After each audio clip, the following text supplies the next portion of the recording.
les blessures irréparables forgent les plus grands champions. Attention, record d'Europe peut-être à l'arrivée. La victoire, elle l'a fait. C'est ce que j'ai compris de la discussion qui va suivre avec la championne Mélanie Henig. Et donc père alcoolique, violent, inceste et s'en passe. Je traçais. Je me retournais jamais. Mélanie Henig est probablement l'une des meilleures nageuses françaises et elle se prépare pour tout arracher aux Jeux Olympiques. Son parcours est d'une profondeur et d'une richesse rares. Je me suis souvenue de ça il n'y a pas si longtemps.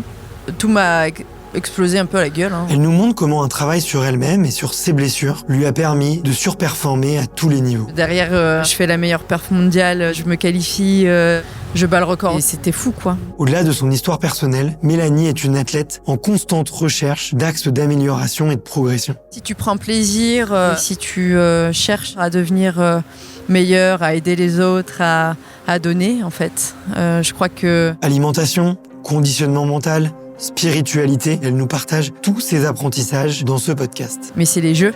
Et dans le jeu, il y a jeu. J'ai été très touché par les échanges qui vont suivre, mais aussi par la générosité et la joie de vivre dont fait preuve Mélanie. Vous le verrez, c'est une qualité qu'elle entretient au quotidien et qui rayonne dans sa façon d'être et sa vision du monde. C'est un gros kiff, quoi. On va faire les Jeux à Paris. Je la remercie sincèrement pour ses partages et pour sa générosité. C'était un moment hors du temps. Juste avant de commencer, je vous rappelle que si vous voulez nous donner un coup de pouce, abonnez-vous à la chaîne, c'est vraiment ce qui nous aide le plus à aller voir des athlètes comme Mélanie pour venir témoigner sur le podcast. Et enfin, si vous souhaitez découvrir les coulisses du podcast, rendez-vous sur le compte Instagram extraterrien.podcast, le nom est juste là. On y partage beaucoup d'infos en exclu et tous les backstage, toutes les coulisses qu'on ne vous montre pas sur YouTube. Allez, je vous embête pas plus et je laisse place à la conversation avec Mélanie Henig.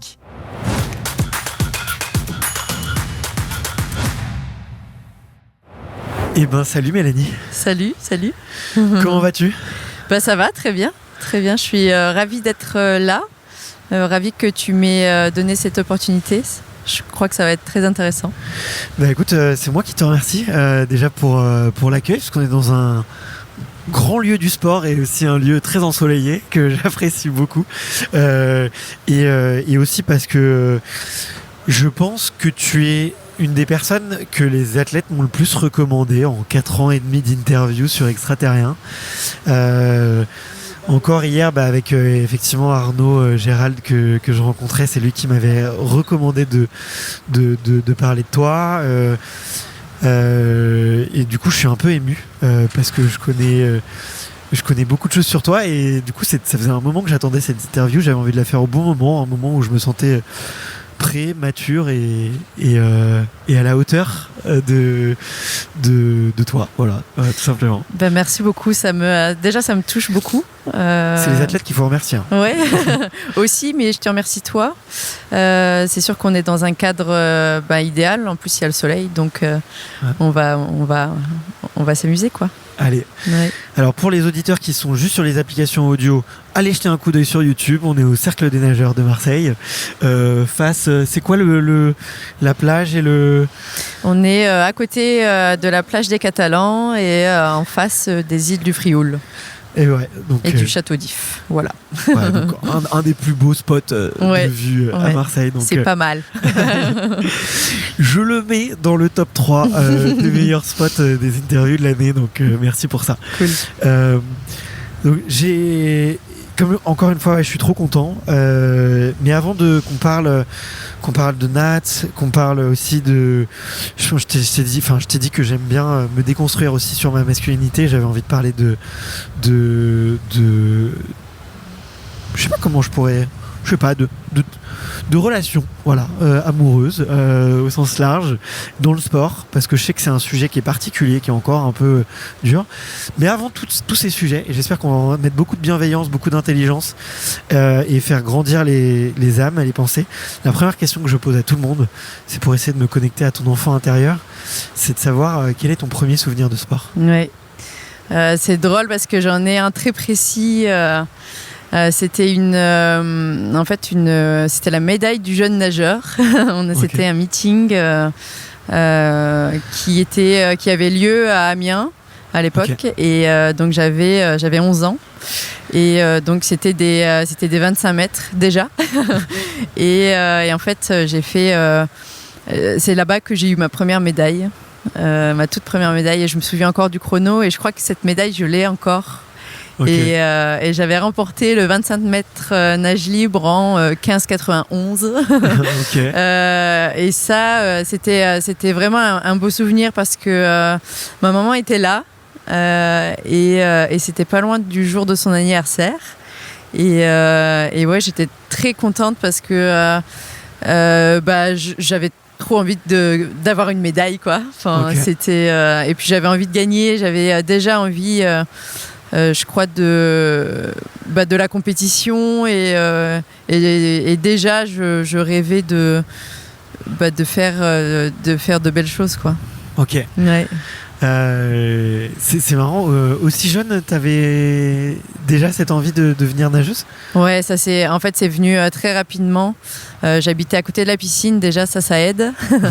Et en fait j'ai toujours aimé l'eau. J'ai toujours été passionnée vraiment par cet élément et vraiment j'aime vraiment me fondre avec cet élément et c'est quelque chose qui m'a beaucoup attirée dès le plus jeune âge et ouais, et c'est très, pour moi c'est vraiment un endroit où je me sens vraiment apaisée, hyper bien et je cherche toujours quelque chose pour m'y sentir bien justement et me connecter à ça, quoi. Donc c'est très spécial pour moi. Ouais. Ok. Tu sais pourquoi? Est-ce que je sais pourquoi? Non, pas vraiment. Pas vraiment. En fait, j'ai essayé d'autres sports comme la gymnastique et en fait non, quoi. Enfin, non pas que je n'aime pas la gymnastique, mais en tout cas ça ne m'allait pas et je sais pas, j'ai tout de suite été à l'aise dans l'eau. Dès petite, j'allais à la piscine avec mon frère. Ok.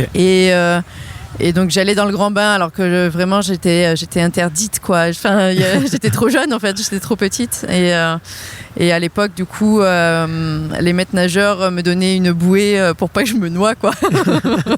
Parce que je faisais que sauter, revenir et c'était mais j'étais très jeune, je devais avoir 5-6 ans, je pense, à Wow. peine. Ouais, Ok. ouais. Ouais. Ah, donc tout de suite cette espèce de contact que t'as avec l'eau, quoi. Ah ouais, ça a été très rapide. Ouais. Je te pose une question pas facile, mais bon, peut-être que t'as une réponse, peut-être pas, mais là, moi, j'ai mon fils qui a 3 ans. Moi, je nage comme une enclume. J'ai fait beaucoup de triathlon et ça a été douloureux, tu vois, parce que déjà parce que je manque de beaucoup de souplesse dans les épaules. Donc, tu vois, juste me mettre en flèche, c'était compliqué. Ça me tire encore l'épaule, tu vois, la fameuse tendinite du supraépineux. Ouais. Voilà, j'ai pas un bon équilibre dans l'eau, donc ça a été long avant que je trouve vraiment ce sentiment de glisse et ce sentiment de plénitude et de relaxation que toi tu maîtrises aujourd'hui parfaitement et que tu recherches en permanence. J'ai envie du coup que mon fils il l'ait et je me demande, tiens, comment est-ce que je peux faire pour que là, très jeune, il se sente bien dans l'eau et qu'il essaye de pas avoir cette appréhension que moi j'ai pu avoir, sachant que lui il adore l'eau, enfin c'est déjà il a déjà ça, mais j'ai envie de, je sais pas pourquoi, j'ai envie de, tu vois, de le rendre encore plus confiant en ça. Je crois que déjà je crois que les très jeunes enfants ressentent énormément ce qu'on ressent. Nos peurs et ressentent aussi beaucoup le stress, donc je crois que peut-être avoir la démarche en soi d'avoir moins peur au contact de l'eau ou avoir ce sentiment de ça va être chouette, ça va être doux, apporter justement cette douceur et faire de ces moments justement des choses qui soient douces et je crois accompagner l'enfant dans juste le mettre bien dans l'eau, au contact avec l'eau et voir ce qui se passe. vraiment s'adapter à lui, s'adapter à son ressenti, à s'il aime ça, s'il est à l'aise aussi au contact de l'eau, parce que c'est pas tous les enfants pareil, hein, c'est pas pareil pour tous, et je crois que c'est déjà un bon début, ça. Je crois que s'enlever la peur qu'on a, nous, et donner beaucoup de douceur, parce que c'est un élément qu'on ne maîtrise pas, et c'est un élément qui est assez particulier, mais qui, quand on est relâché, quand on pense positivement le fait que ça va être un moment agréable, si on le relie à ça, je crois que ça peut faire que l'enfant aime l'eau, ouais. Ok. Je crois. Bah écoute, ça me fait du bien de te l'entendre dire, parce que ça me fait un peu le rationaliser et de l'entendre de quelqu'un d'autre, ça fait toujours du bien. Et je pense que tu as tout à fait raison, comme c'est un nouvel élément, l'enfant il a besoin de temps, il a besoin de prendre ses repères et l'accompagner avec douceur et en l'enveloppant, ça peut que être une bonne chose pour eux. Il y a beaucoup d'enfants au Cercle des nageurs de Marseille ? Alors il y a des jeunes, mais il n'y a pas de section bébé nageur, par exemple. Il y a une section sportive, donc c'est je pense que ça commence à partir de 9 ou 10 ans. Et après, donc il y a les groupes des benjamins minimes. Et ensuite, on voit ce qui se passe pour les faire rentrer au groupe espoir chez les jeunes, et peut-être au groupe élite plus tard. Plus tard, ouais. Ok. Donc pas de place pour les bébés. Non, pas pour vraiment le pur développement. Je crois que. T'as fait les bébés nageurs, toi ? Non, pas du tout. Ok.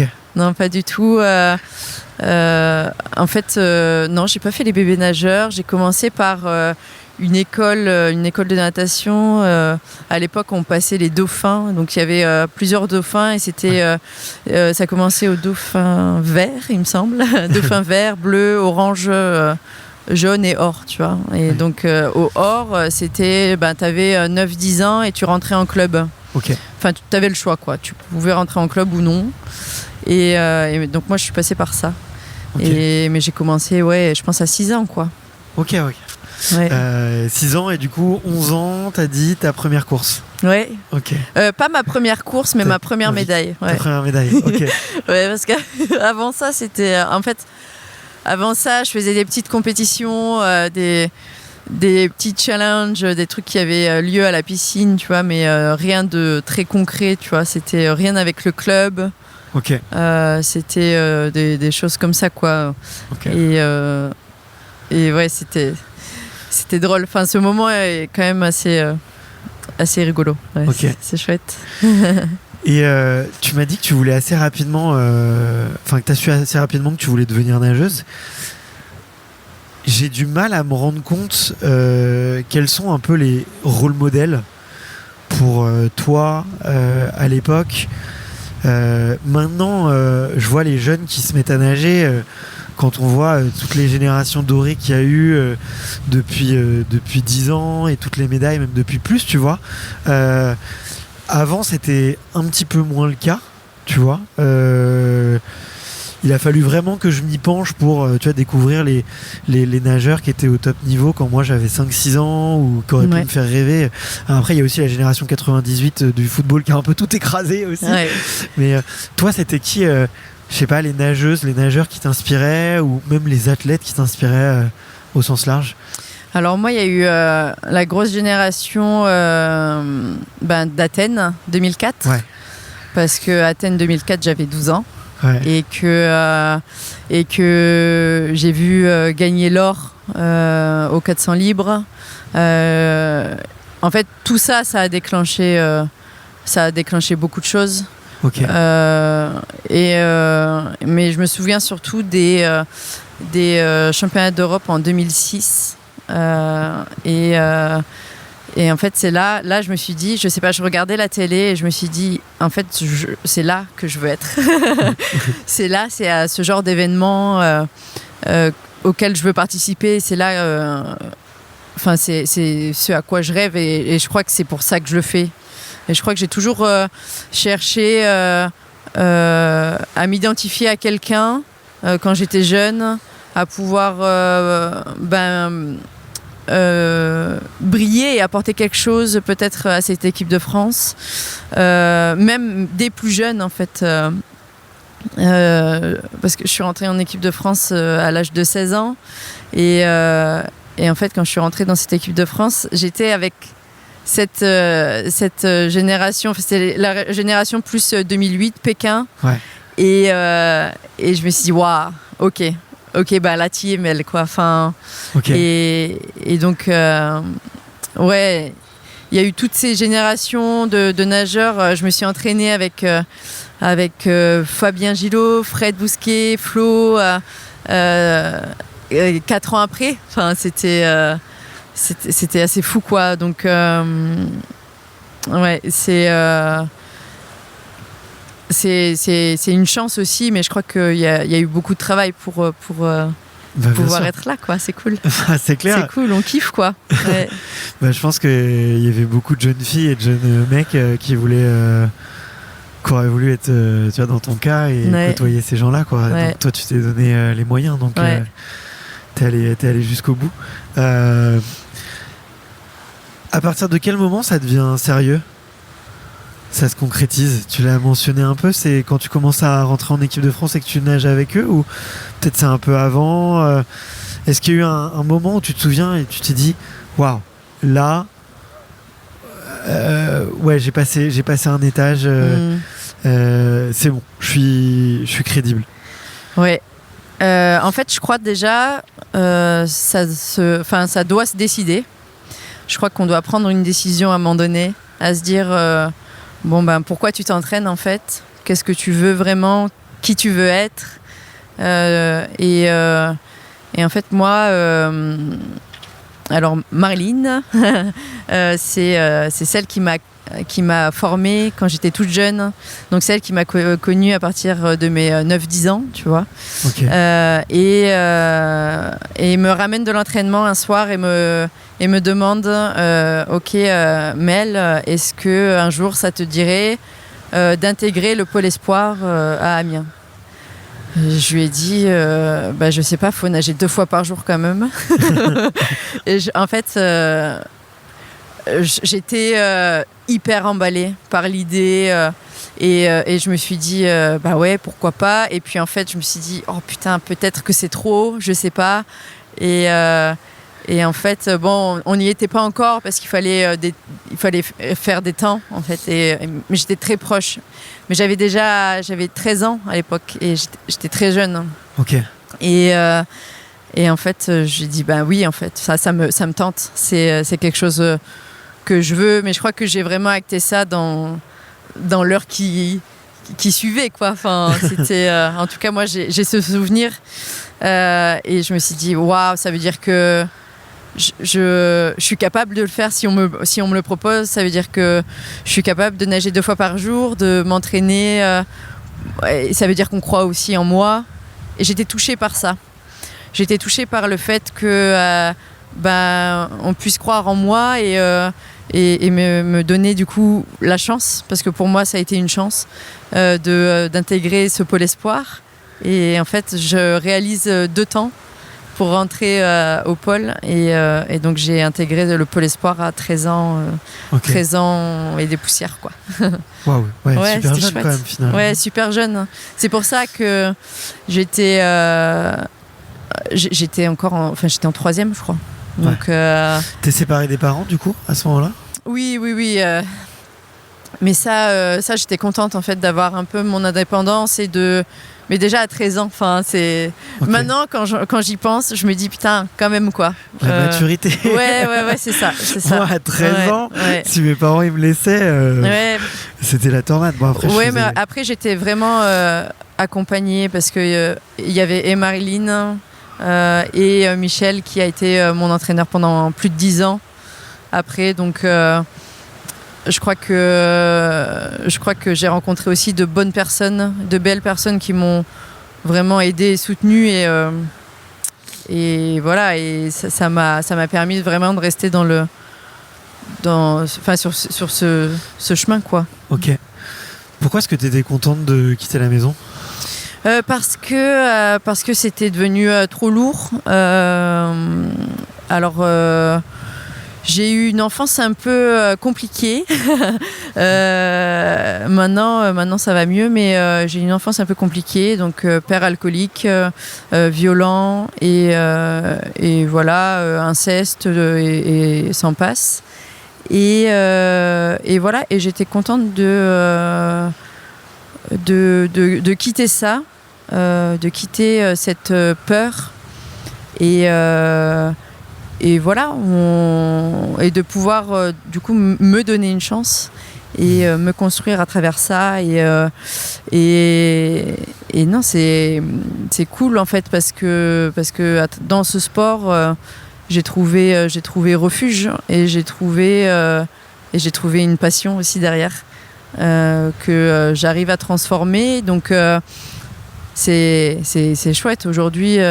Aujourd'hui en fait c'est mon sport, c'est mon corps, c'est tout ça, ça m'appartient et je suis très contente aujourd'hui d'en être là.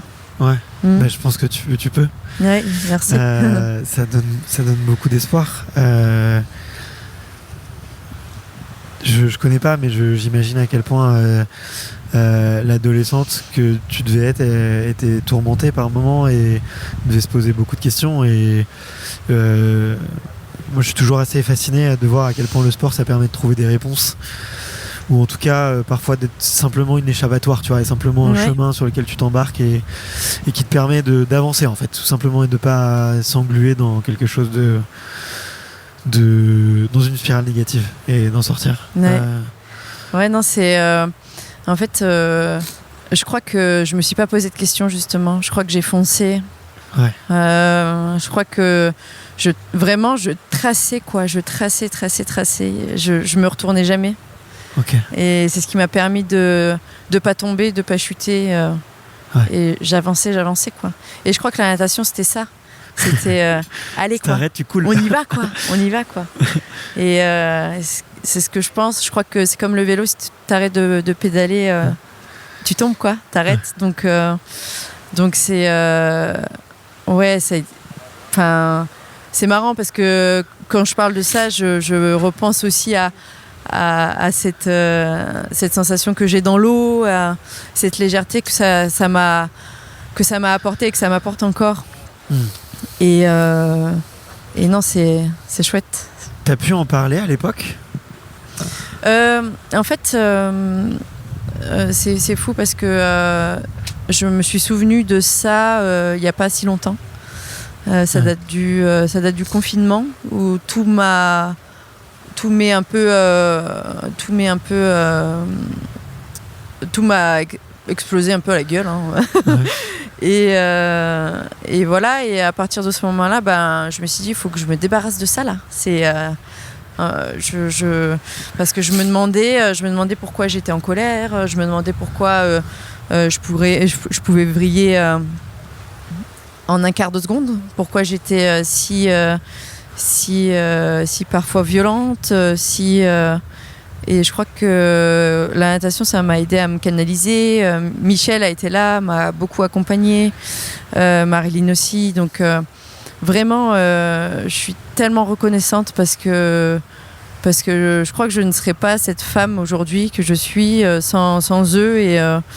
Et c'est juste waouh, quoi. Merci. Ouais. Ça a dû faire du sens aussi peut-être pour eux de comprendre, tu vois, d'être capable de mettre des mots et bravo à eux parce que c'est difficile d'accompagner quelqu'un quand tu te doutes pas de la gravité de la cause. C'est pas facile. Ouais. Donc bravo à eux et bravo à toi en tout cas. Ouais. Qu'est-ce qui fait qu'au moment du Covid, ça revient ? C'est un truc dont je parle de plus en plus, j'ai une amie qui lance, c'est une amie entrepreneur qui a déjà monté des vraies boîtes à succès et qui là est en train de créer un parcours de soins justement pour les victimes en fait d'agressions durant la jeunesse.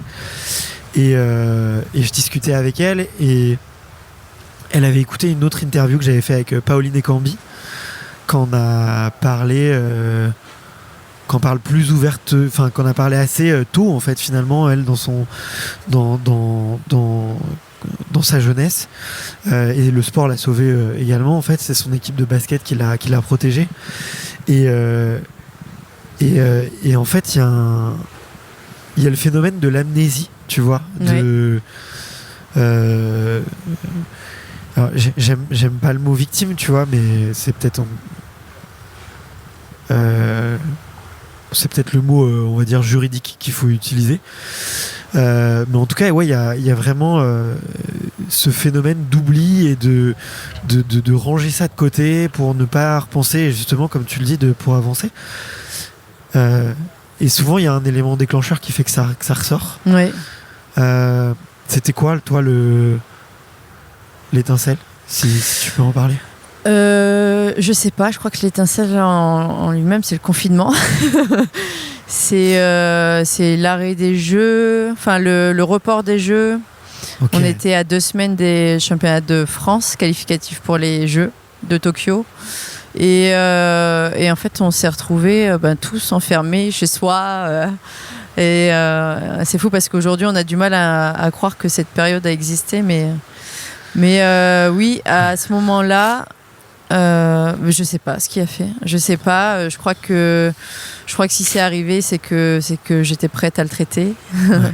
Peut-être, et que ça faisait déjà longtemps que je me posais la question de pourquoi tant de colère, pour entre guillemets que de la violence. Okay.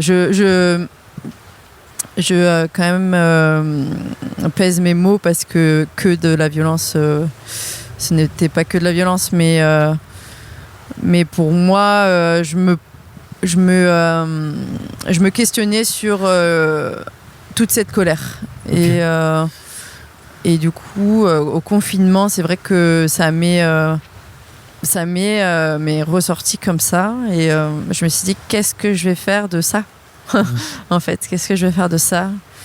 Et là, j'ai commencé à en parler à mon hypnothérapeute, Isabelle, et qui m'a sauvée, quoi, vraiment, franchement, et qui m'a accompagnée tout le long et qui m'a soutenue, qui me soutient encore aujourd'hui.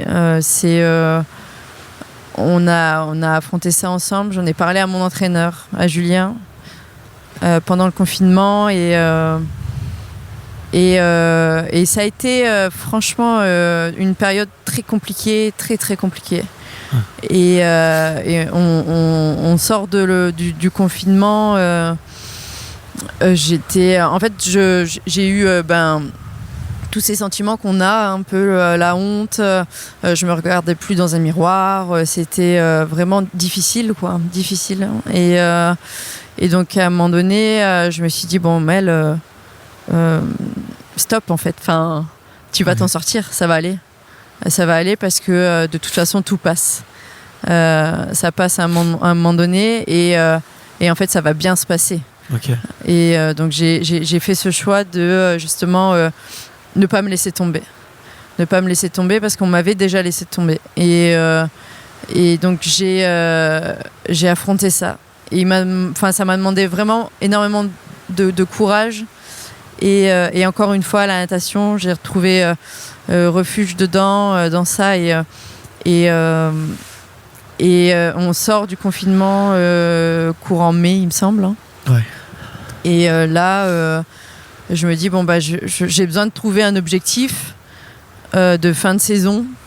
Et je vais m'inscrire à une compétition en Italie où je suis allée toute seule alors qu'on avait repris depuis un mois. Et je me suis dit, mais j'avais besoin de rester en action. J'avais besoin de aussi me prouver que j'étais capable, que j'étais assez forte en fait pour y arriver et puis pour faire face à ça en fait et ne pas aussi me laisser tomber à rester chez moi parce que dans ces périodes où même se lever le matin c'est difficile, c'est compliqué, enfin c'est vraiment ça demande un courage vraiment assez important et en fait je suis tellement fière aujourd'hui d'avoir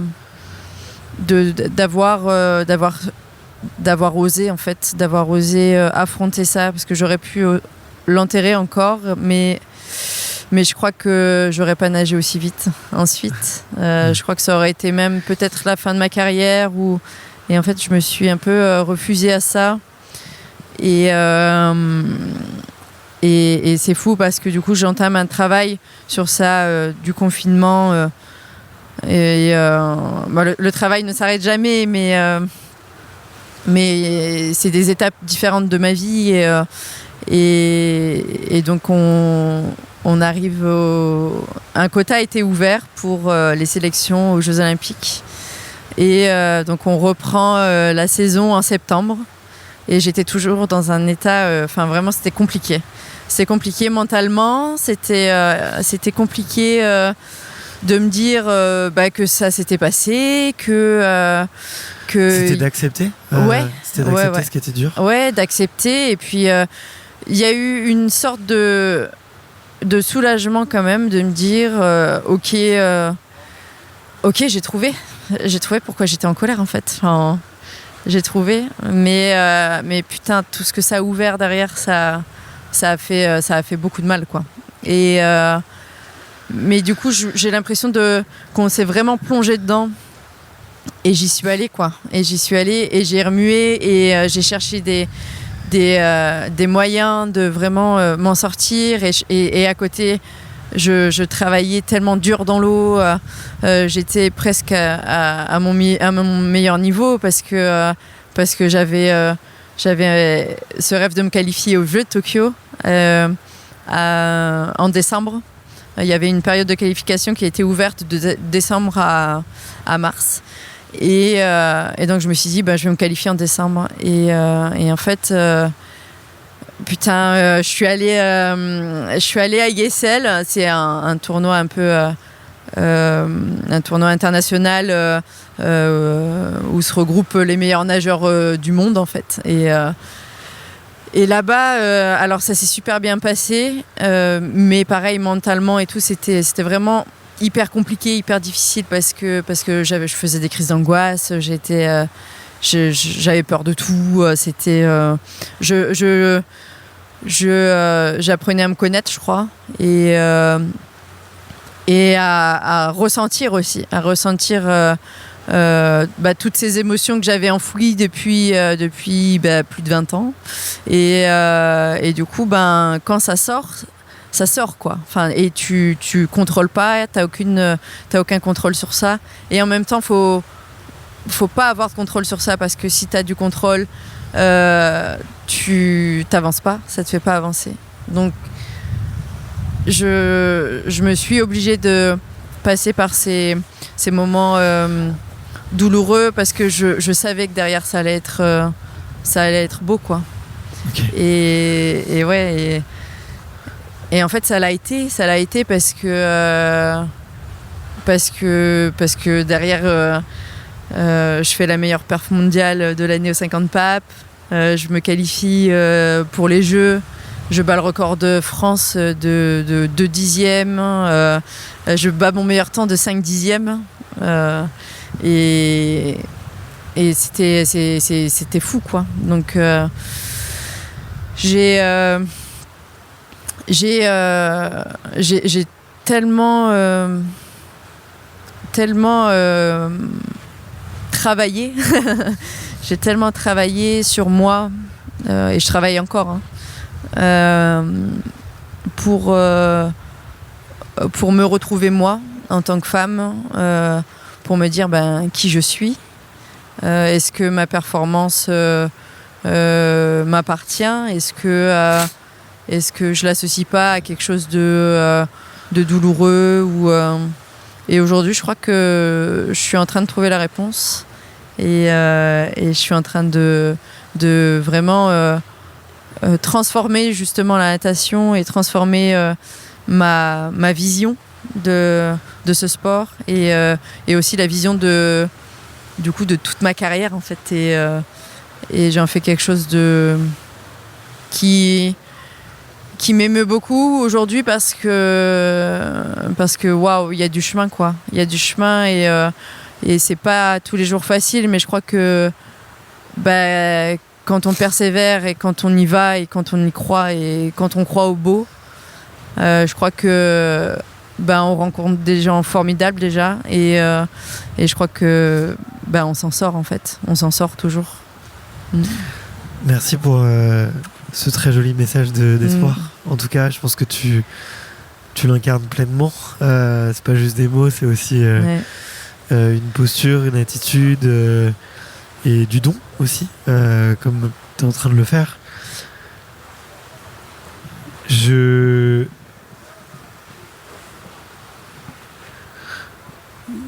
me demande, tu vois, je sais que j'ai reçu plusieurs messages en fait suite au podcast que je t'avais dit avec Pauline de femmes ou de compagnons qui ont dit ce podcast il a déclenché quelque chose et je savais pas trop quoi leur répondre parce que c'était un témoignage et je m'étais dit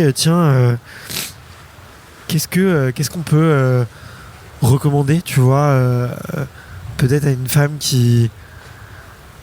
Qu'est-ce que tu recommanderais à la Mélanie de mars 2020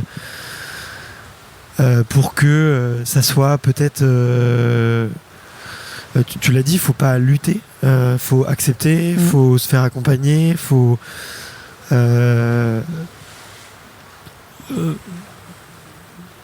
j'aime pas les il faut, mais qu'est-ce que tu recommanderais à la Mélanie de l'époque pour que ça soit plus fluide tout ce travail? Je crois que je lui dirais qu'elle en sortira plus grande et que ça va faire mal. Surtout ça. Ça va faire mal. Je lui dirais qu'il y a de la vie en fait,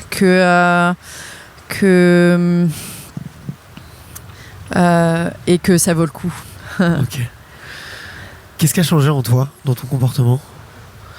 T'as mentionné beaucoup de colère, t'as mentionné des crises. Ouais. Aujourd'hui, Mélanie, elle s'apaise. Ouais. Qu'est-ce qui a changé d'autre, concrètement? Je vois du beau partout. Je voyais du beau déjà avant, mais je crois que maintenant, je transforme les choses et j'essaie d'en faire quelque chose de beau et de positif. Et je crois que si on fonctionnait un peu tous comme ça, je pense que le monde serait meilleur.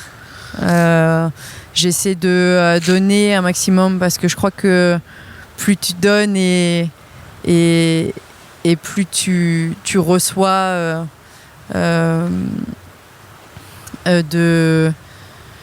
enfin moi j'essaie vraiment d'être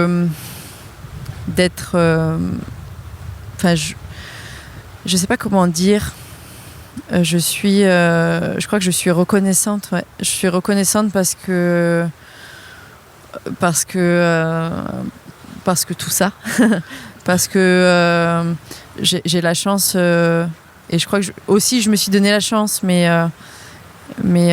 tout ça c'est beau en fait. Je regarde le cercle et je me dis c'est beau parce que j'ai choisi d'être là et j'ai eu des moments difficiles, mais aujourd'hui tout ça c'est que du beau. J'ai un staff incroyables à mes côtés, qui croient en moi encore plus que moi des fois, parfois quand c'est dur. Et j'ai la chance de pouvoir viser ma 3e Olympiade. Je suis heureuse dans ma vie.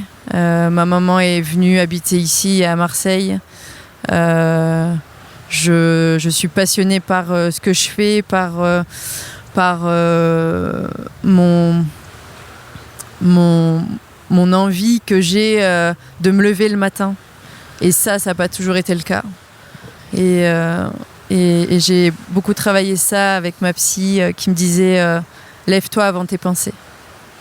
Ouais, quand c'était dur de me lever. Et je m'étais noté ça sur un papier. Et le matin, je le touchais et je me disais ok, lève-toi avant tes pensées. Quand c'était très dur, très difficile, quand des fois on n'a pas de goût. Hein. Franchement, il y a des fois où vraiment c'était difficile de se lever. C'est pas difficile par rapport au sport. C'est difficile dans la vie, dans le quotidien. Le sport, c'est quelque chose de merveilleux pour moi. Enfin, c'est quelque chose que j'adore. Mais le quotidien à côté, ah putain, la vie, ça a été compliqué. Ça a été compliqué, mais putain, aujourd'hui, je souris. Aujourd'hui, je suis là. Et ça n'a pas tous les jours été facile, mais aujourd'hui, ça l'est. Ok. Ouais. C'est trop beau ce que tu es en train de me dire, j'en ai les larmes aux yeux et déjà j'étais un peu enrhumé, j'avais le nez qui coulait. Qu'est-ce qui te reste à faire encore? Waouh. Plein de choses. Il y a tellement de choses à faire. C'est quoi tes rêves? C'est quoi mes rêves? Je crois que j'aime le partage. J'aime partager. J'aime vivre les choses intensément. J'aime transmettre. Je crois que je rêve d'un monde où tout le monde s'accepte, où il n'y a pas de jalousie ou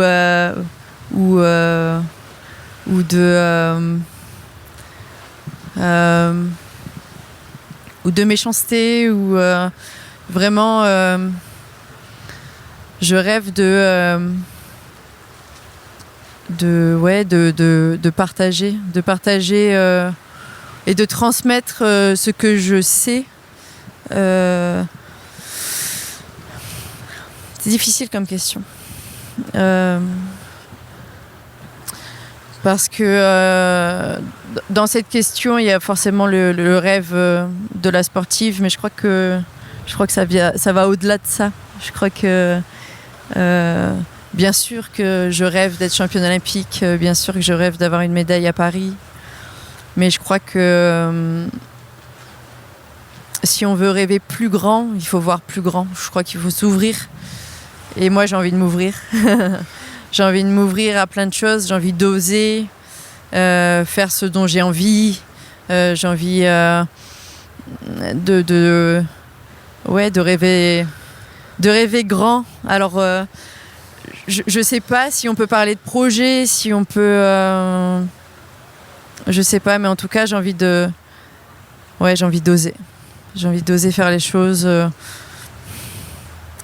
Et j'ai envie de donner des messages. J'ai envie avant de faire ce podcast, j'avais hésité, tu vois, et je m'étais dit, j'avais hésité parce que je me suis dit, ah putain, va falloir parler.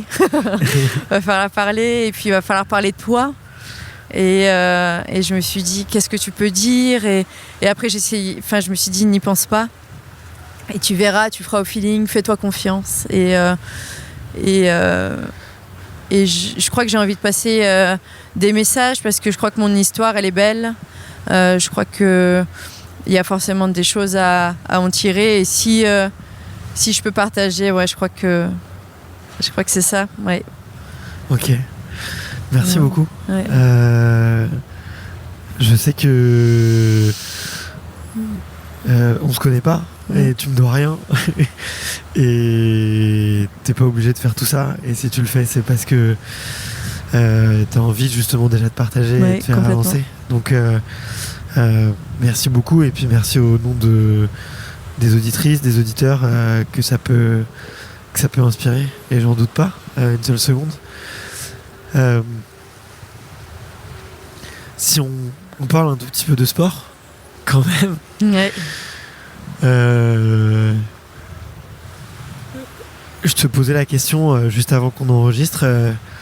C'est quoi c'est pas trop dur là, on va dire 9 mois de la fête de quartier qu'on organise un peu partout en France pour s'entraîner, toute cette effervescence. Comment tu réagis face à tout ça, toi? Ouais. Alors, moi, j'essaie de faire déjà au jour le jour et de justement ne pas mettre trop d'importance à ces jeux, à la préparation, pour ne pas avoir trop de pression, où je sais qu'ils sont là. Je sais qu'on les prépare, c'est pour ça que je suis là, que je continue de nager. Je sais que ça va avoir lieu. Mais au quotidien, j'essaie de vraiment prendre les jours les uns après les autres et de me rendre meilleure. Plus que la veille et moins que le lendemain. Et j'aime bien l'idée en fait de cet escalier, tu vois. Quand tu vois, quand tu regardes les marches d'un escalier et que tu regardes le sommet, tu te dis putain, j'ai tout ça à gravir. Alors que si tu les gravis une par une, je crois que c'est beaucoup plus facile, et que tu arrives à la fin, tu peux surprendre, et tu peux aussi kiffer.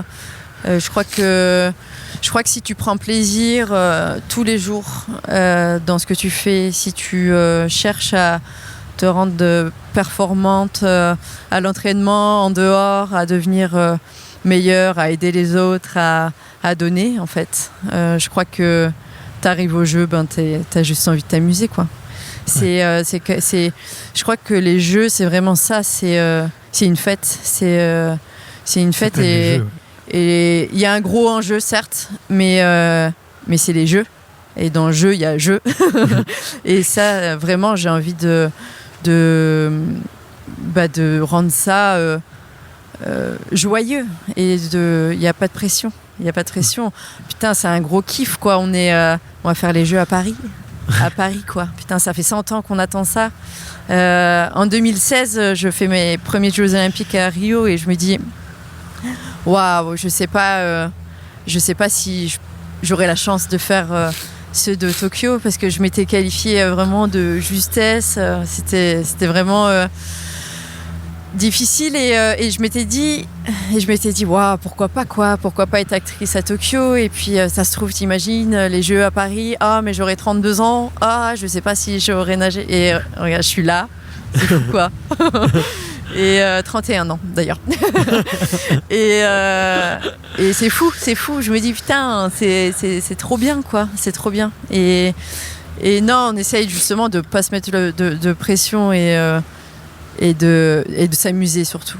De s'amuser au quotidien, parce que franchement, c'est un sport quand même difficile. Alors j'adore le contact avec l'eau, tout ça, tu vois, mais franchement, se mettre 4 heures dans l'eau par jour, tu vois, c'est pas simple. Donc si on prend pas de plaisir dans ça, ouais. Il faut, c'est ultra important de garder ça. Ultra important.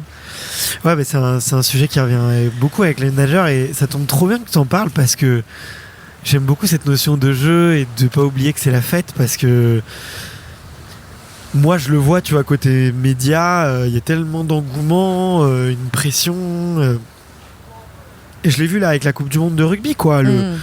Il y a des gens dans l'entourage des joueurs, chez les marques, qui te disent ouais, il faut absolument qu'il y ait un résultat, ça va tout changer et tout, et il y a une pression de dingue, tu vois. Et ça nuit, je trouve, beaucoup tu vois, au bien-être et à l'équilibre des athlètes, parce que alors c'est une conviction, et encore une fois je suis pas du tout parole d'évangile. Moi ça fait que 4-5 ans que j'étudie la haute performance et j'ai encore beaucoup de choses à apprendre, mais petit à petit une des convictions que je commence à avoir, c'est que la réussite elle passe aussi par du détachement de l'enjeu, quoi. Se libérer de cette crispation. Donc ça me fait plaisir de te l'entendre dire avec les mots que tu as, effectivement, que c'est une fête. Et j'ai beaucoup parlé avec Florent, que tu connais bien. D'ailleurs, on va parler un peu aussi de ton nouveau rôle dans l'équipe de France. Mais on a beaucoup parlé de comment remettre du jeu dans l'entraînement, comment s'amuser. Parce que moi, clairement, je pourrais pas passer 4 heures dans un bassin par jour. Je te le dis tout de suite. Comment est-ce que toi, tu arrives à garder cette fraîcheur, cette nouveauté? Est-ce que tu as une personnalité qui est aussi... qui prend du plaisir à rester un peu dans cette régularité de ce bassin, tu vois? Comment tu l'expliques ça? Parce que tu as une carrière au final hyper longue, hyper étoffée. C'est très rare quand même, je trouve, et c'est vraiment le signe des grands. On en voit beaucoup briller peut-être sur quelques années, et puis après ne pas durer. Toi, c'est plus le temps passe, plus tu grandis. Comment tu l'expliques tout ça? Alors déjà, je crois que j'essaie de vraiment à chaque fin de saison de faire un bilan de ce qui m'a plu, de ce qui m'a pas plu et aussi où je veux aller, quelles sont mes envies, qu'est-ce que je veux améliorer, sur quel point je veux me rendre meilleur. Et en fait, à partir de ce moment-là, j'ai changé beaucoup de choses pour rendre ludique, parce que c'était important pour moi de toujours jouer. On a du coup mis en place des séances de musculation. On a changé les séances de musculation, on a changé plein de choses depuis 2-3 ans. Mais dans l'eau, vraiment, c'est quelque chose... déjà, j'adore l'eau, donc il n'y a pas de question là-dessus. Je fais, en fait, on a de la chance avec Julien, c'est qu'on se fait vraiment confiance, mon entraîneur. On se fait vraiment confiance, et du coup, tout ce qui est parti dans l'eau, j'y vais vraiment les yeux fermés, parce que j'ai une confiance aveugle en lui et en ses entraînements, en ses contenus, au fait que ça va toujours m'amuser, ça va toujours me challenger, il y aura toujours quelque chose à améliorer. C'est aussi quelque chose que j'adore faire, c'est-à-dire que quand il me donne la séance, j'adore me dire là, il faut que tu sois à telle allure, ou il faut que tu sois... En fait, à l'intérieur des séances, j'essaie de me rendre la séance agréable et ludique pour moi, et pour qu'elle me serve en fait à quelque chose. Ok. Et tout ce qui est en dehors, c'est ma partie. Déjà, je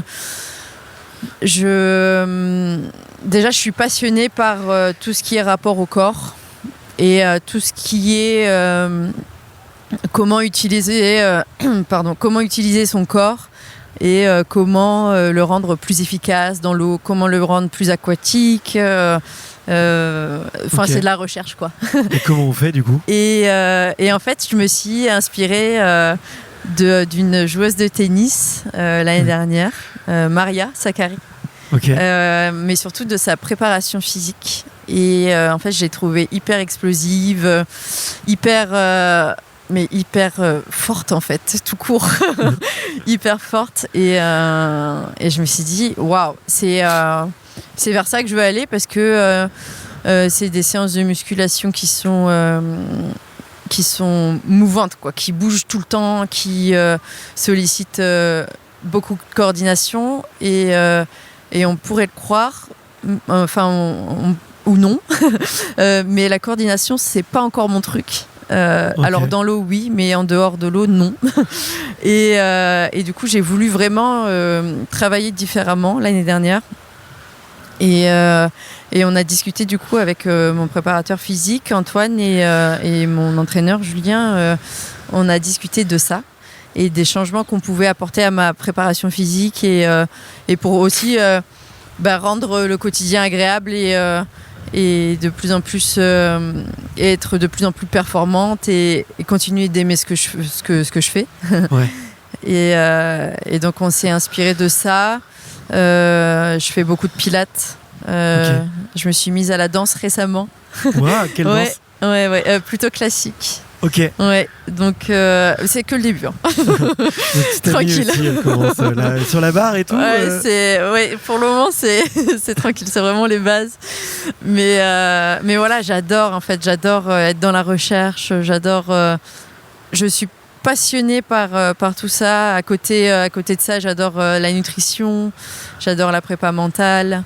Et donc j'essaie vraiment de piquer des choses dans d'autres sports, parce que je pense que et d'abord le tennis qui m'a paru en fait il y a une coordination incroyable dans le tennis. Je suis pas du tout joueuse de tennis, je ne sais pas du tout jouer au tennis. Ok. Il y a déjà une maîtrise, un self-control incroyable qu'il faut garder.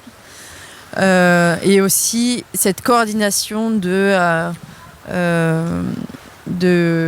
si je veux amener la balle par exemple à gauche, tu te sers de ta hanche droite. Enfin, tout est vraiment hyper lié et c'est un peu ce qui se passe en natation.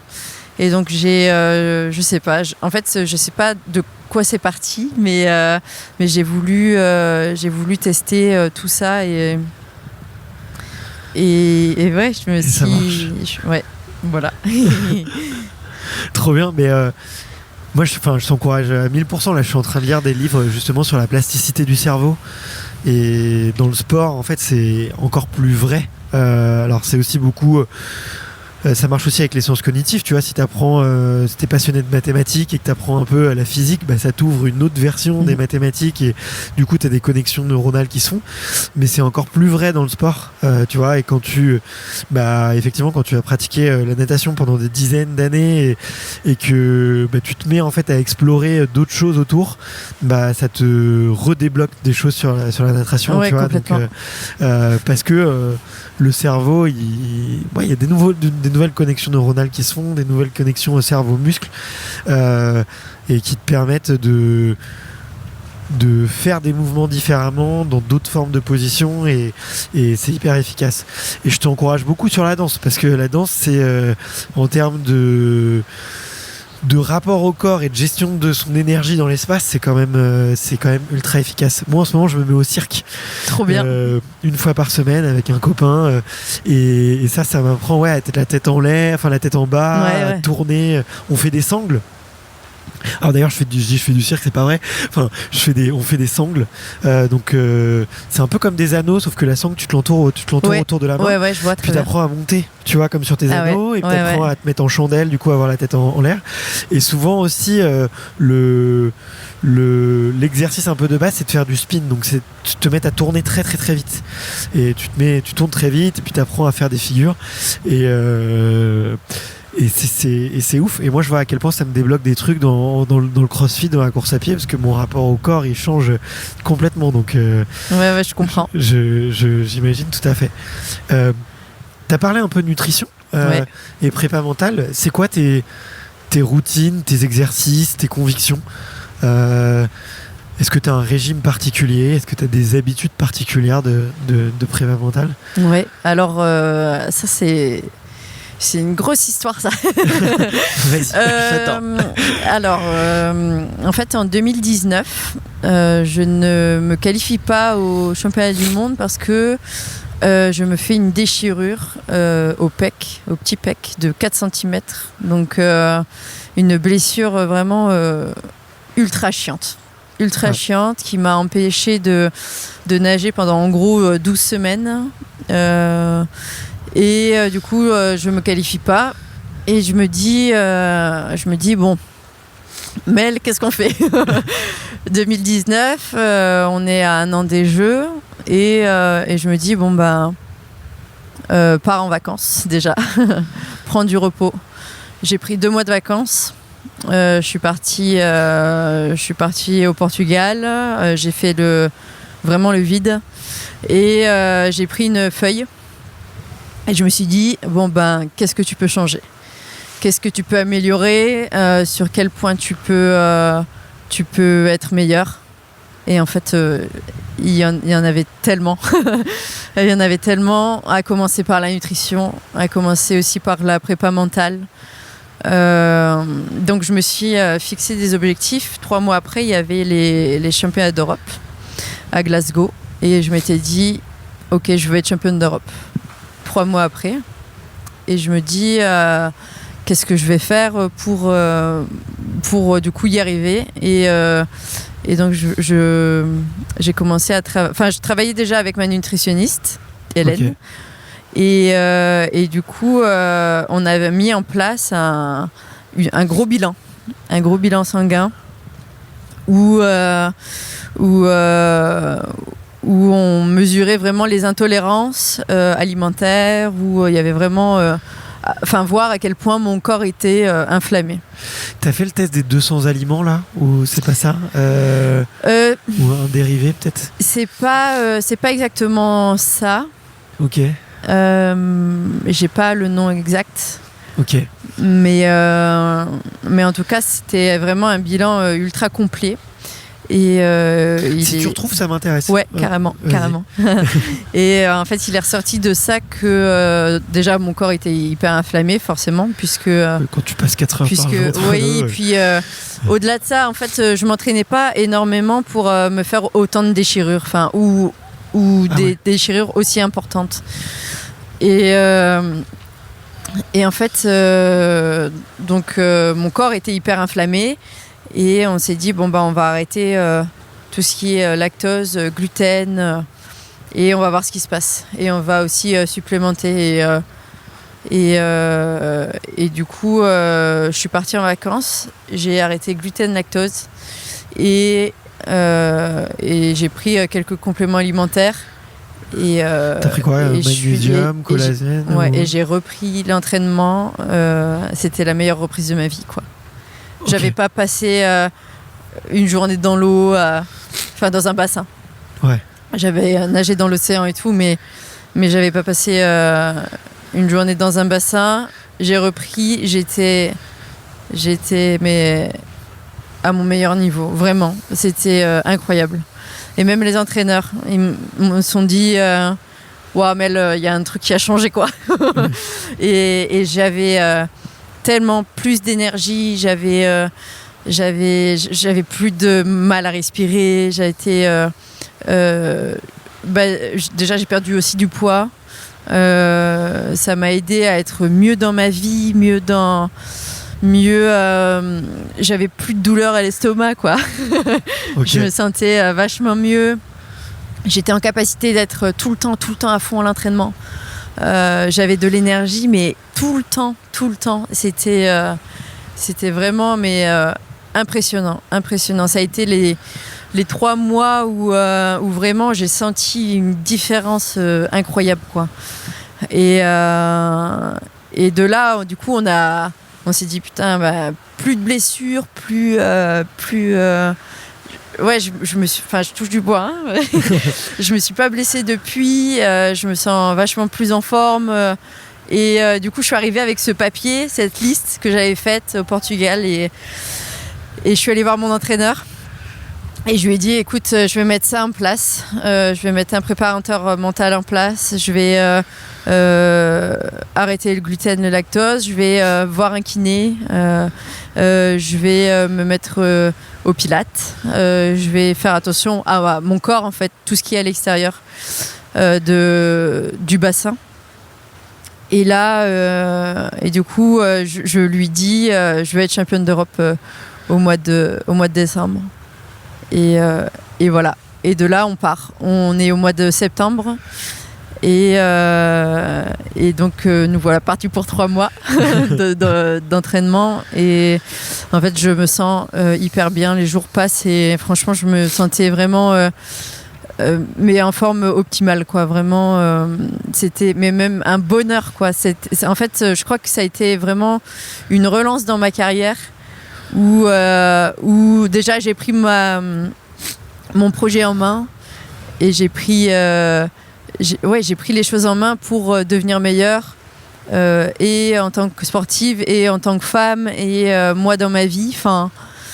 Et donc à partir de là, j'ai senti que aussi le regard des entraîneurs avait changé, le regard de Ju avait changé, qu'il y avait quelque chose de plus sérieux en fait, et que j'avais décidé. J'avais décidé d'être actrice de mon projet et de mes objectifs, d'être présente, quoi, à 100%. Ok. T'estimes que tu l'étais pas avant ? Alors je l'ai été, mais ça manquait, je crois, de rigueur, je sais pas, mais t'étais pas prête peut-être à fournir le travail à la hauteur de tes ambitions. Oui, quoi. voilà. Je crois que je crois que c'est ça. Je crois que et puis j'étais pas informée aussi. Ouais. J'étais pas informée par je me pose la question en même temps, hein. Ouais. J'étais ou alors j'allais pas chercher les informations, je ne sais pas. Mais j'avais déjà fait la démarche d'être avec ma nutritionniste, donc tu vois, il y avait quand même un début de démarche, tu vois. Ouais. Mais je crois que vraiment le dernier palier, c'était de mettre en place une nutrition adaptée tous les jours, d'être hyper rigoureuse sur les repas, les menus, ce qui est bon pour toi en fait. Et je crois que ça, vraiment, ça a été une grosse décision à prendre, à se dire, Mel, n'aie pas la flemme de cuisiner, quoi, tu vois. Ok. Tu vois, ça a été ça, je crois. En ce moment, je lis un bouquin sur le pouvoir des habitudes, tu vois, et la cuisine, ça reste un sujet compliqué, pour moi. Comment est-ce que tu as facilité la mise en place justement de faire la cuisine, tu vois? Est-ce que c'est, je sais pas, t'as préparé tes menus est-ce que t'as délégué le fait de faire des menus, faciliter, je sais pas, le prise de course? Parce qu'en fait, dans la nutrition, ce qu'on voit pas, c'est qu'on se dit, ok, la nutrition, c'est juste ce que tu mets dans ton assiette. Mais en fait, il y a avant calculer combien tu as besoin, ensuite, quels sont les aliments que tu as envie de faire, ensuite, où est-ce que tu les achètes, comment est-ce que tu fais un menu qui soit bon et agréable, comment est-ce que tu le cuisines directement, pratiquement, ensuite, comment est-ce que tu gères tes déchets, tes vaisselles. En fait, la bouffe, c'est un sujet, quoi. Ouais. Il y a 1000 étapes, tu vois. Comment est-ce que toi, tu t'es facilité en fait la démarche pour que ça soit plus facile? Ouais, en fait, déjà, je me suis dit, tout est tellement chronométré, tu vois, dans ma vie. Tout est, tout est vraiment timé parce que déjà, j'ai 4 heures d'entraînement et tout tourne autour de ça. Donc, il faut vraiment être organisé. Et donc, moi, ce que je fais, c'est que j'essaie de me faire les menus pour toute la semaine. Okay. Et de faire les courses genre le samedi pour avoir au maximum d'aliments en fait prêts pour faire mes menus et mes repas et en fait j'essaie de varier au max parce que pour pas que ça devienne chiant, quoi. Ok. Et en fait, je me dis, je me pose le dimanche, tu vois, et je me dis, bah, qu'est-ce que j'aimerais manger cette semaine, tu vois, des trucs un peu simples, des trucs que tu peux aussi remanger le lendemain midi, par exemple, si tu cuisines le soir. Ouais. Des trucs assez classiques, mais qui sont bons pour ton corps et qui acidifient pas trop ton organisme. Et non, j'essaie vraiment de faire le plus simple possible. Et déjà, j'ai un Thermomix, donc ça. Ah, là, on voilà. parle de chantiane. ouais. Franchement, au niveau facilité, il n'y a pas mieux. Je vais les appeler. Il faut sponsoriser l'épisode. Et ouais, non. C'est vrai que c'est pratique, hein, quand même. Ouais, c'est hyper pratique. Franchement, c'est un budget, mais il y en a d'occasion. Ouais. et c'est non, c'est hyper pratique. Franchement, tu mets tout dedans, t'as juste les bons ingrédients à acheter. Ouais. Et t'as même une application qui s'appelle Cookidoo. et tu marques ta recette et ça te met la liste de courses, t'imagines? Ah, c'est trop pratique. Ouais. Non, mais je me sers pas que de ça non plus, hein. Je sais cuisiner, mais ouais, des choses basiques et bonnes pour soi, surtout quand l'hiver arrive. Moi, j'adore les soupes, j'adore la patate douce, les courges, les épinards, enfin toi, tout ce qui est aussi tarte. Ouais. Ouais, il y a en fait, il y a tellement de choses à faire.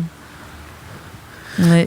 Je suis d'accord. Mais écoute, tu fais bien de me le rappeler. Et en plus, c'est vrai qu'il y en a beaucoup d'occasions. On en rigolait avec des copains parce que j'avais une connaissance avant qu'on avait un.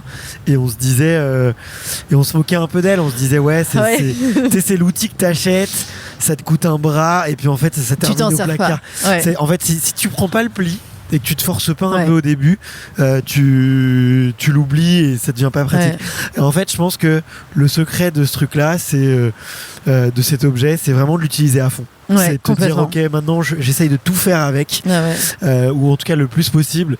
Donc effectivement, avoir la bonne application qui te fait les courses, utiliser les recettes qu'il y a sur le site et tout. Et après, c'est vrai que ça devient plus facile. Et c'est vrai qu'en hiver, c'est plus simple parce que pour tout ce qui est soupe et tout, c'est plus un réflexe, tu vois.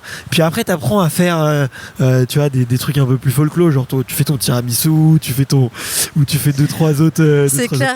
Mais après, tu vois, c'est un moyen aussi de te la raconter, tu vois. Oh, je fais un repas chez moi, tu vois. Oh, je vous ai fait un petit velouté, tu vois. C'est vrai, ça aide à mettre la cuisine, inviter des gens, ouais. Ça c'est sûr. Et ok, bah écoute, je le prends comme une invitation. Ouais, voilà, tu peux.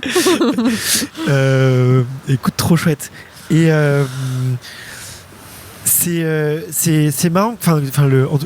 Merci en tout cas de partager ça parce que je pense que c'est un vrai tips. Et moi, j'ai été un peu surpris. Alors, comme je te le disais, moi, je suis passé beaucoup par la musculation et le CrossFit. Et dans le monde du CrossFit, c'est quand même des gros férus d'alimentation. Tu vois, il y a l'alimentation paléo. Tu vois, c'est vraiment, il y a tout un style.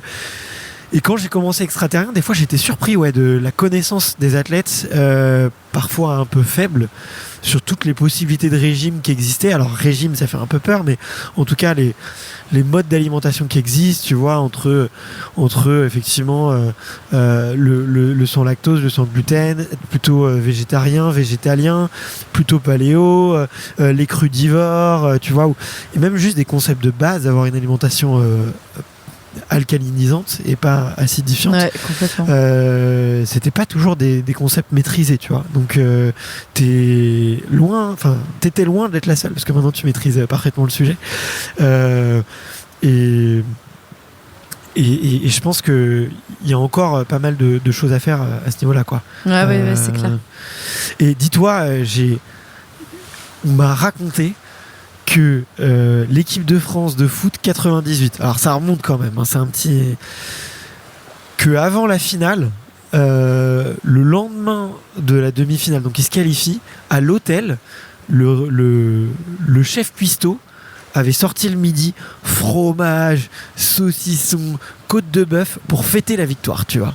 Ouais. Et qu'il y avait quand même eu un membre, et qu'au début ça avait choqué personne dans le staff de l'équipe de France, Et alors, je sais pas si c'est Aimé Jacquet, mais en tout cas, il y avait quelqu'un qui avait dit, mais attendez, je crois que c'est le médecin de l'équipe de France qui disait, mais les gars, vous déconnez là à 3-4 jours là, de la finale, c'est légumes verts pour tout le monde. Ouais. Légumes verts, riz et blanc de poulet, quoi. Parce que il y avait des gens que ça avait étonné, quoi. Donc, comme quoi, tu vois, il y a beaucoup de choses. Ouais, c'est tellement important, mais en effet c'était une autre époque aussi, ouais.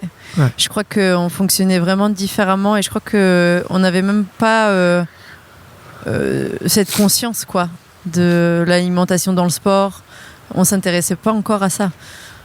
Je crois que c'était un verre de lait le matin, tu vois. Les céréales, c'est super bon pour la santé, tu vois. On était dans ce mood, bon. Quoi. Ouais. On était dans le mood où manger des pâtes, c'est super bon pour le sportif, mais pas que, quoi, en fait. Enfin, on vient quand même d'un pays où il y avait du vin rouge à la cantine il y a 70 ans, 80 ans. Donc, c'était, je crois que l'abolition, je crois que c'est dans les années 55, je crois, un truc comme ça, l'interdiction de l'alcool à l'école. Ouais. Tu vois. C'était là, ouais. Ah ouais, c'est chaud. donc c'est pas facile, c'est clair. En prépa mentale, tu fais quoi? Ouais, en prépa mentale, alors déjà je travaille avec mon hypnothérapeute et j'ai commencé une analyse l'année dernière. Ok. Voilà. Et avec une psychanalyste. Ok. Ouais. Et ça fait du bien? Et ouais, ça fait du bien. Ça fait du bien parce que et le côté sportif aussi, mais surtout en tant que femme, où je vais, mes envies aussi, et puis le quotidien, travailler sur les blocages qu'on peut avoir, les rêves aussi,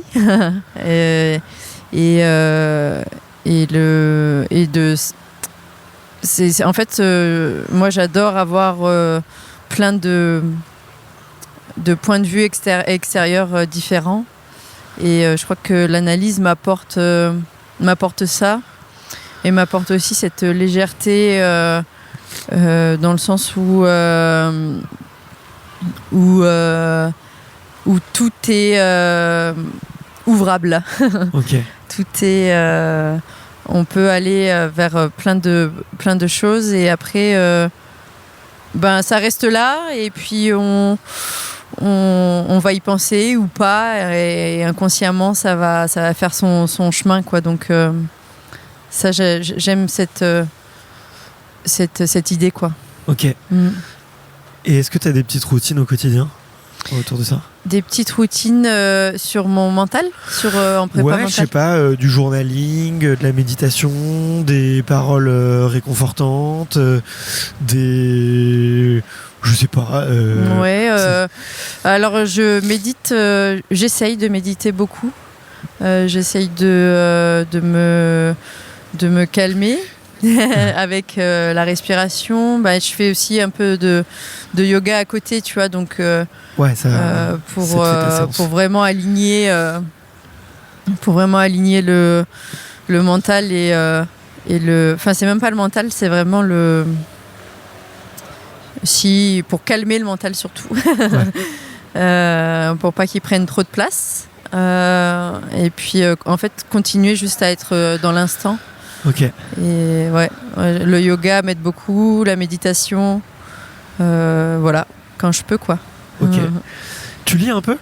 Je lis un peu. En fait, j'ai du mal à justement. Je peux commencer un livre, mais le terminer, tu vois, c'est compliqué. je vois très bien. Mais ça, c'est pareil, tu vois, ça, c'est un truc.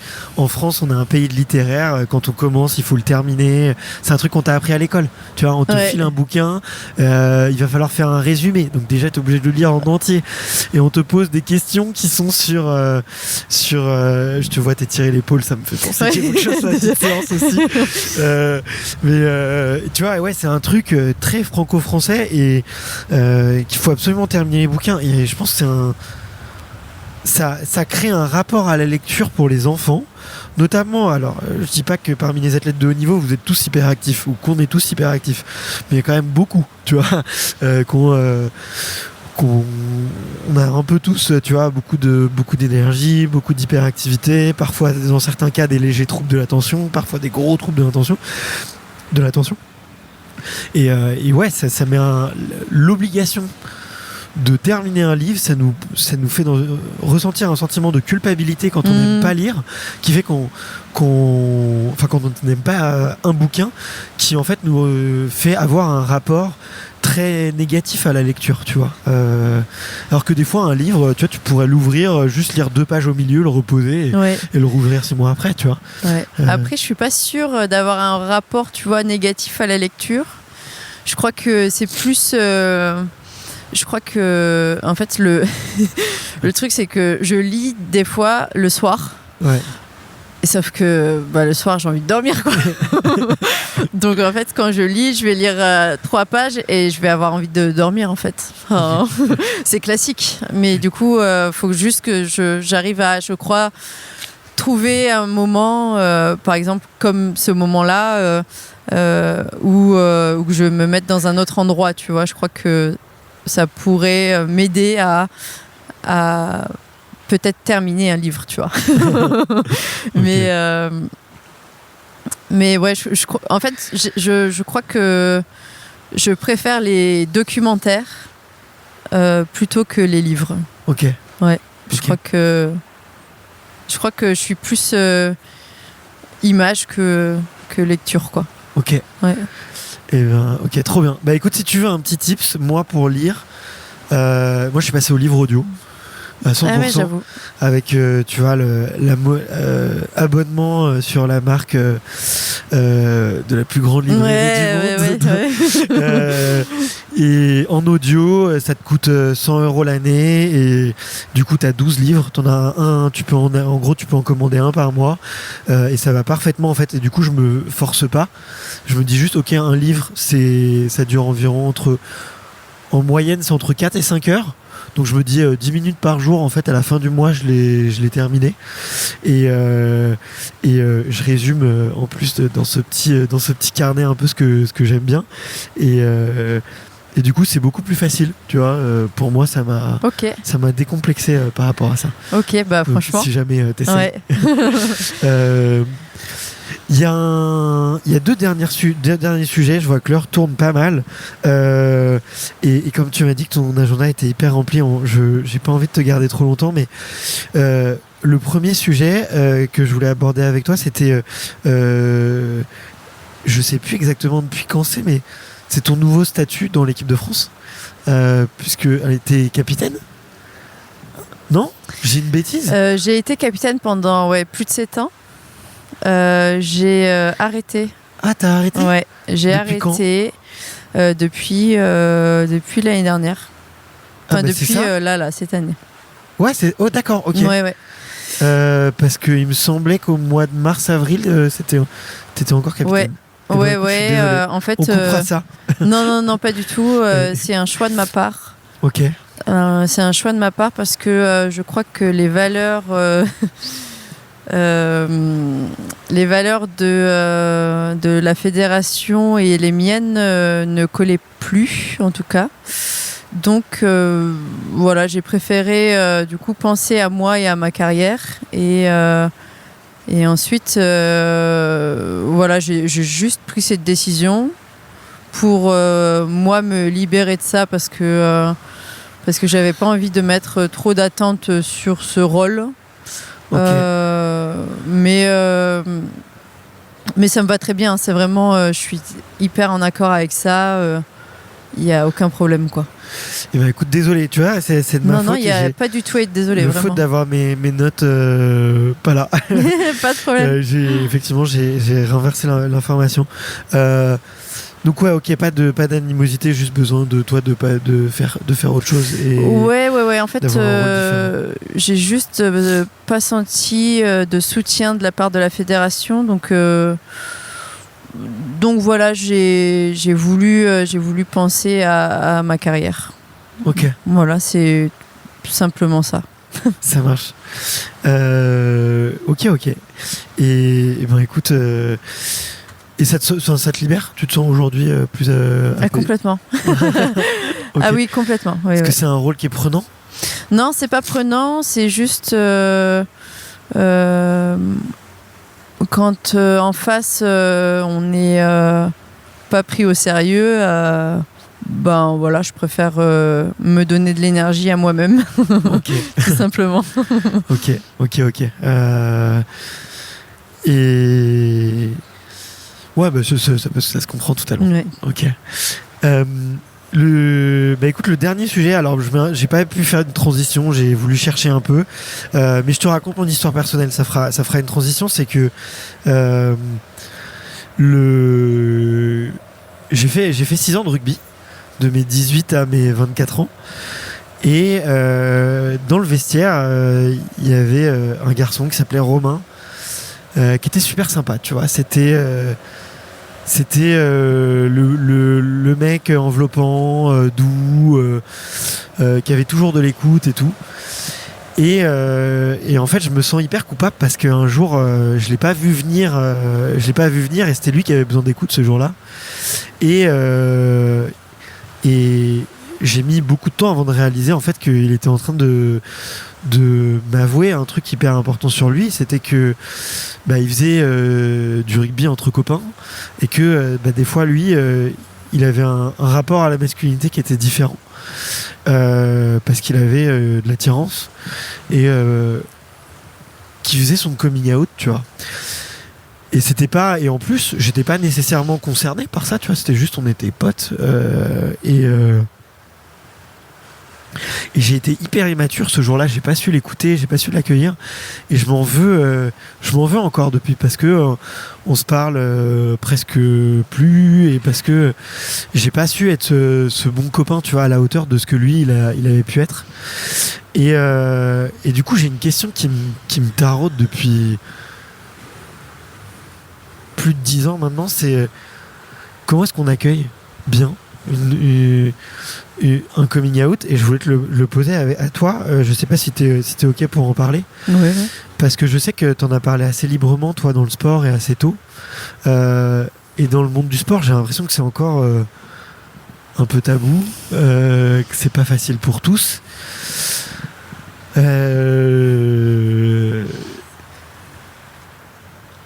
Et j'aimerais mieux faire, quoi. Et je me dis, tiens, ça peut être un tips pour le mois du futur, et pour le mois du passé, et puis pour les petits champions, les petites championnes qui nous écoutent, et qui il faut aller la face, quoi. Dans une équipe de 10-15 personnes,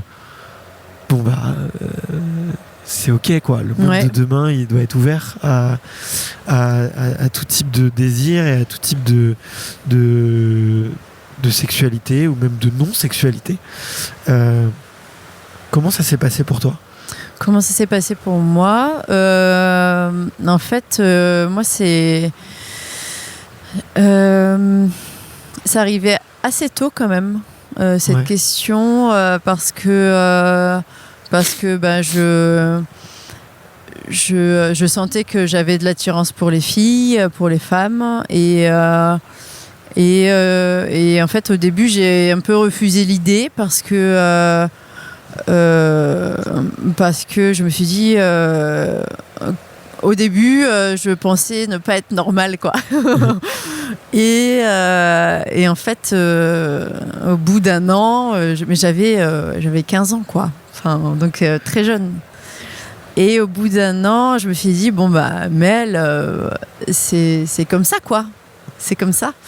C'est comme ça. Alors, au début, j'en ai parlé à des amis. Et j'avais peur, en fait. J'avais juste cette peur. Et je crois qu'on a un peu peur au début de se sentir exclu, ou se sentir un peu rejeté. Moi, j'avais peur parce que du coup, j'avais beaucoup de copines, amies.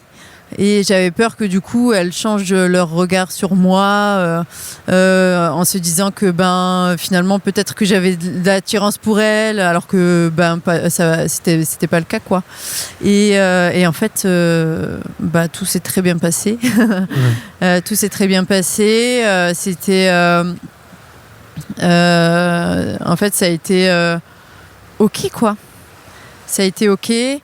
Et en fait, je me suis assumée très vite parce que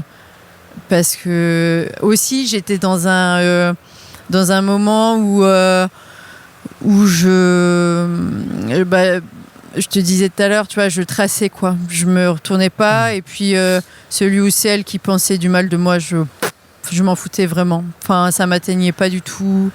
Il y avait pas de j'avais pas de doute quoi. Okay. Ouais, c'est ça. J'avais pas de doute et je me suis dit je suis ce que je suis. Et puis si ça plaît pas, je les emmerde. En gros. Okay. En gros, j'étais un peu dans ce mood-là. Et en fait, t'avances et tu te dis ça va être un peu plus compliqué que ça.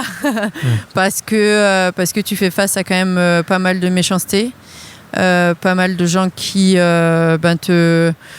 t'insultes, t'envoies des messages ou parce que je commençais à être un peu connue sur Amiens, tout ça, donc tu reçois des messages. À l'époque c'était Facebook, mais tu reçois des messages sur Facebook, tu reçois d'inconnus comme ça, qui t'ont demandé. Ouais, comme ça, mais des choses quand même hyper violentes. Et c'est des messages de mecs, c'est des messages de femmes, Oui, c'est principalement de mecs. Principalement de mecs. En fait, ça s'est passé, mais en fait, je me suis fait agresser. Ouais. Je me suis fait agresser à Amiens en 2015, parce que je préparais les championnats du monde à Kazan. Et donc j'étais à Amiens et on s'est fait tabasser, donc on m'a pété le nez, littéralement. Ils étaient 6, mais il n'y a pas de problème quoi. Il y a à 6 quoi, à 6 pour 2 meufs, enfin. Et ça c'est quelque chose que vraiment je ne comprends pas, mais je crois que j'ai pas envie de comprendre. Ou alors j'aimerais savoir en fait ce qui les dérange. Je crois que j'aimerais savoir et j'aimerais. Je me demande si dans cette haine il n'y a pas un peu d'amour finalement rejeté. Des personnes qui sont homophobes quoi. Je crois que je pense que les homophobes ont un problème parce que eux-mêmes avec leur sexualité ça doit être compliqué, donc je crois que ça doit être un peu ça. Je sais pas en tout cas c'est ma version. Et donc j'ai quand même compris que c'était quand même délicat parce qu'aujourd'hui être homosexuel dans cette société, certes c'est beaucoup plus ouvert qu'avant, mais on entend des choses et on voit des choses tous les jours qui sont scandaleuses quoi. Enfin la dernière fois cette histoire du mec qui s'est fait tabasser parce qu'il avait donné rendez-vous à un mec, finalement c'était 5 mecs qui sont venus et qui l'ont tabassé à mort. Voilà, ça vraiment ça me met hors de moi quoi, ça me met hors de moi. Parce que ça c'est prémédité en plus, enfin, ouais. c'est et hyper puis criminel, quoi. Et puis toutes ces agressions dont on parle même pas en fait aux journaux, dont on n'apporte même pas un mot, ne serait-ce qu'un soutien, ne serait-ce qu'un.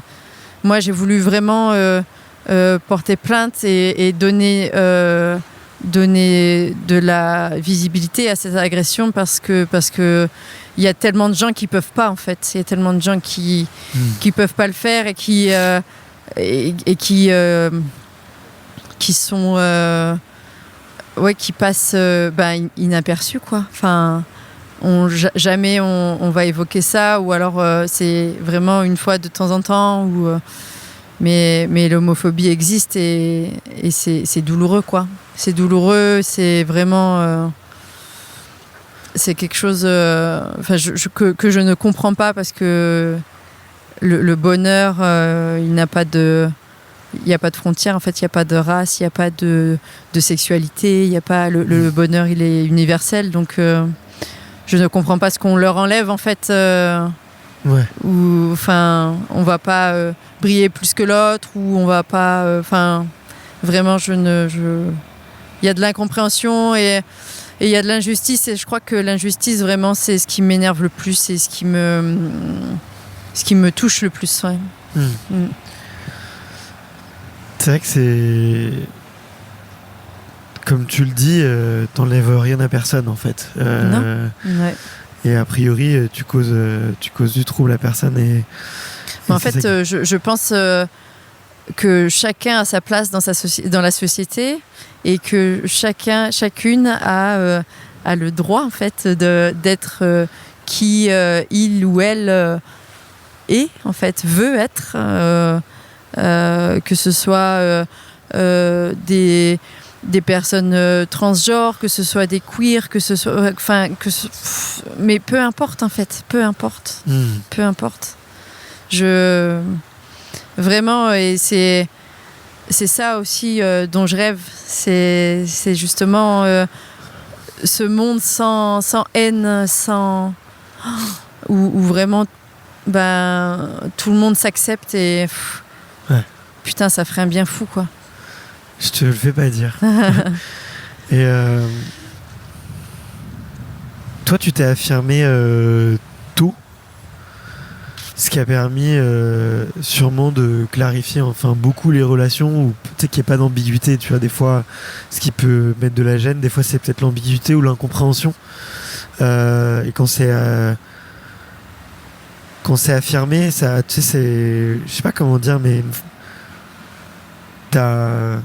les choses sont plus claires, et du coup elles donnent de la transparence à tout le monde. Est-ce que toi, avec le temps et et en grandissant, tu sens que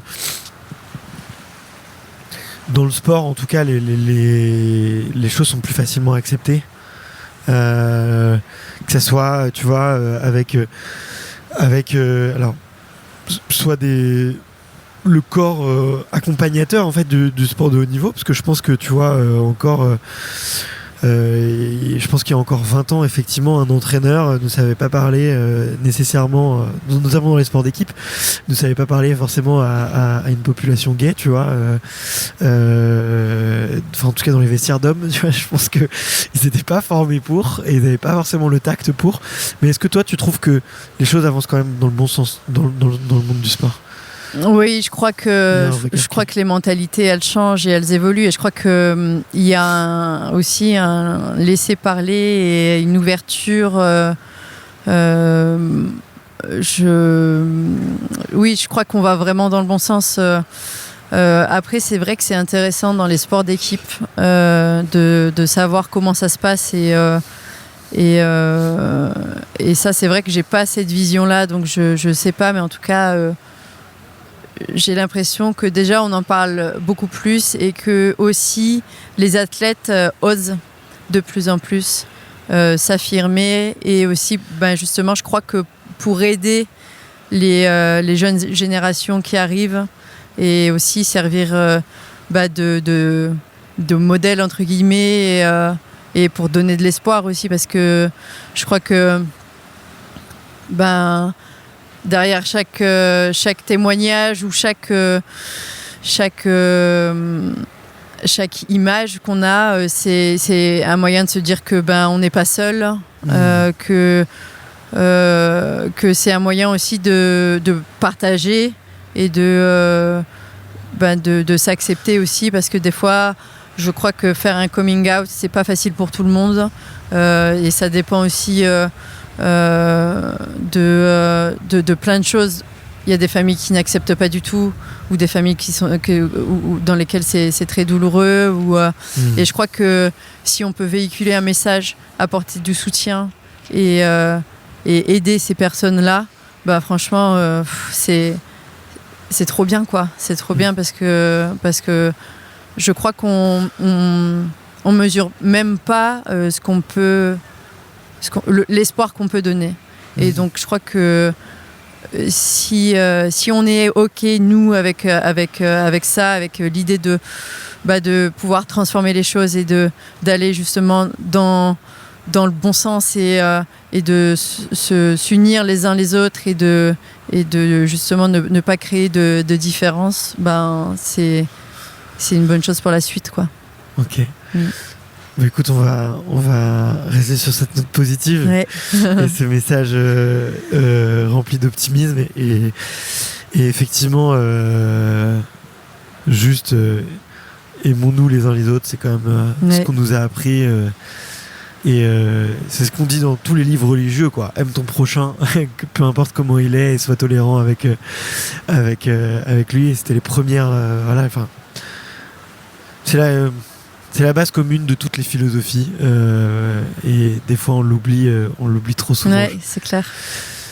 La toute dernière question que je pose pour clôturer ces discussions, c'est de savoir quel est le prochain invité ou la prochaine invitée que tu me recommandes d'aller voir pour parler soit pour parler sensation dans l'eau, soit pour parler coming out, pour parler de sujets de société ou même de performance, d'histoire, avec qui je devrais aller papoter.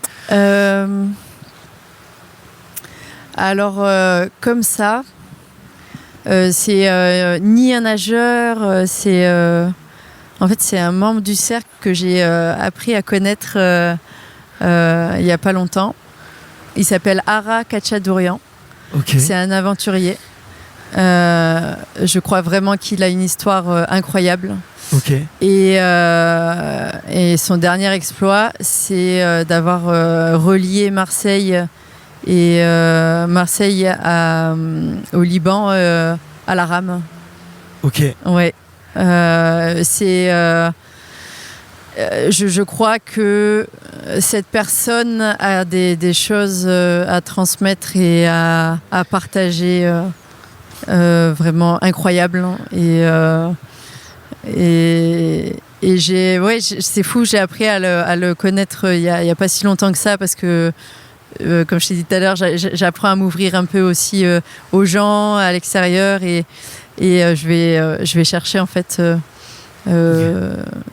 tout ce qu'il y a de bon en chaque personne et cette personne m'a beaucoup touchée et ouais, je crois que c'est une personne parfaite pour ce podcast. Ok, écoute, merci pour cette recommandation. Je te fais 1000% confiance. Ouais. Merci pour tout, pour ce moment merci à toi. riche à la fois. Tu m'as fait pleurer et tu m'as fait rire aussi. C'est rare de faire autant l'ascenseur émotionnel en si peu de temps. Donc merci pour tes messages. Merci à toi. Vraiment, c'était déjà c'était la première fois que je faisais ce genre d'exercice, on va dire. Ouais. et vraiment j'ai passé un très beau moment et j'espère que tout ça pourra servir. Bien sûr, j'en doute pas une seule seconde et écoutez, si vous êtes encore ici et que si ça vous a plu, pensez à le dire à Mélanie déjà et lui envoyer beaucoup d'amour, beaucoup de force. Ça fait toujours ça fait toujours plaisir, tout simplement. C'est clair. Salut à tous et gros bisous. On se retrouve bientôt.